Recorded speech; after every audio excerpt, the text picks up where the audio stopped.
In this video, we'll do an example of solving a system of equations using a matrix. I did it this way so that way it would actually fit into one video with YouTube's 15-minute requirement.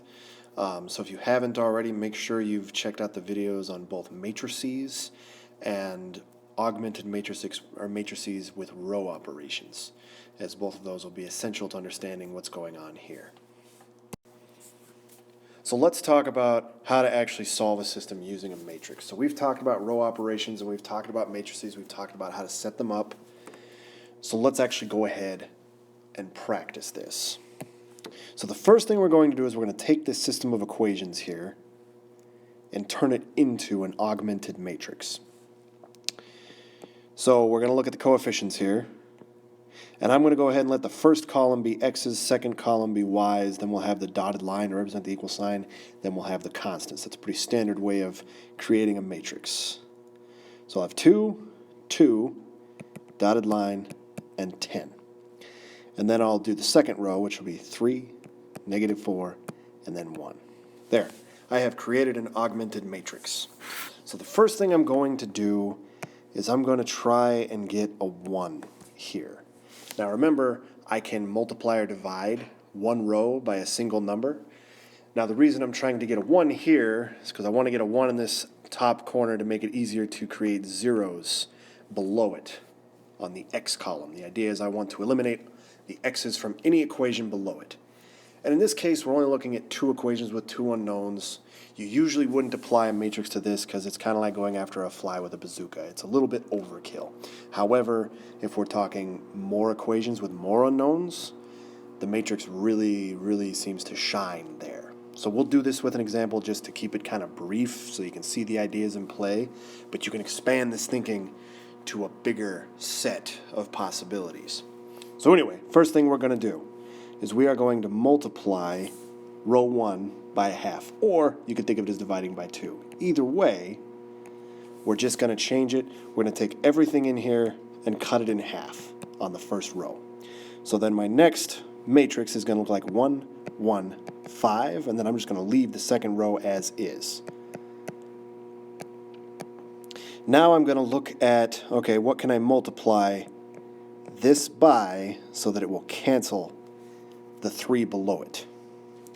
And I would think if we multiply row 1 by -3, we'll get there. So let's take -3 times row 1, and we'll add that to row 2. Now, what we'll do to kind of keep track of this is instead of altering row 1 in my matrix, because 1, 1, and 5 is pretty simple, so let's keep it as simple as we can. So the idea is we're going to multiply each element in that first row by -3 and then add it to every element in row 2. So we'll take -3 times 1, which is -3, plus the 3 for the x column in the second row, which makes 0. That's what I want. I want to eliminate the x's.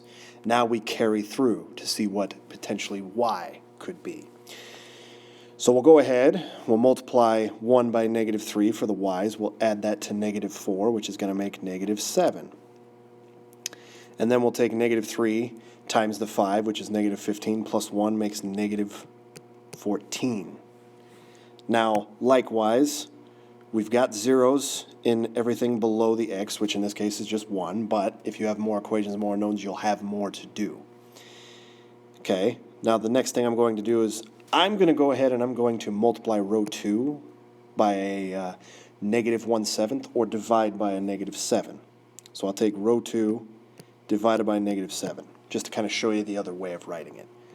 And the benefit of doing it this way, I'll leave the first row as is that it will show me what 1y is. I'll divide both of those by -7, and I'll get y equals 2. That's what this line is telling me. I've eliminated the x's. The only thing that's there is a 1y. So then what I can do is I can take this y, plug it back in up here. And remember, this means x plus y equals 5, which is a direct iteration of this top equation here. If I cut everything in half, that's what it would be. Now remember, y is 2. We know that now. So x plus 2 equals 5, which means that I can subtract 2 from both sides, so then x is 3. So then ultimately, there's a solution to my system of equations. Now you might be asking yourself, okay, why not just do elimination here? And you probably would.